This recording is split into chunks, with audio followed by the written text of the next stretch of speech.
રાજકોટ મહાનગરપાલિકામાં નવરાત્રિ દરમિયાન જે પણ આયોજનો થાય છે એ સુરક્ષિત માહોલમાં સુરક્ષિત રીતે થઈ શકે અને સાથે સાથે જે આયોજકો છે એમને પણ કોઈ મુશ્કેલી ન થાય આના માટે એક ગાઈડલાઇન રાજકોટ મહાનગરપાલિકા દ્વારા જાહેર કરવામાં આવી છે.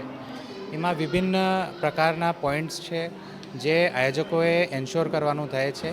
એમના દ્વારા વિભિન્ન વસ્તુઓ છે જે એન્શ્યોર કરીને એમને એક સોગંદનામું કરવાનું થાય છે.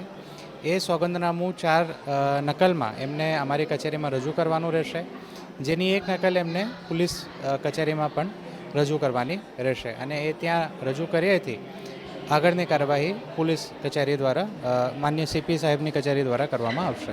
હા, આમાં જે સોગંદનામું અમને રજૂ કરવામાં આવશે એમાં અમારી ટીમનું પણ બંદોબસ્ત રહેશે અને જ્યારે જરૂર જણાશે તો ઓચિંતી ચકાસણી પણ કરવામાં આવશે. હા, એમાં આ વર્ષે વિશેષ આ નિયમો જાહેર કરવામાં આવ્યા છે જેથી કોઈપણ પ્રકારનું બનાવ ન બને અને એક સુરક્ષિત નવરાત્રિના આયોજન માટે ફક્ત તંત્રનું નહીં, અમને આયોજકોનો પણ સાથ અને સહકાર જોશે. તો અમને પૂરી આશા છે કે તમામ આયોજકો તરફથી પણ અમને સંપૂર્ણ સહકાર મળશે.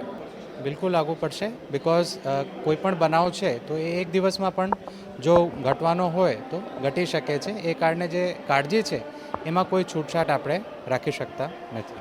સાંજ સમાચાર ફેસબુક પેજને લાઇક કરો, વિડીયો શેર કરો અને વધુ વિગતવાર સમાચાર માટે sanssamachar.net વિઝિટ કરો.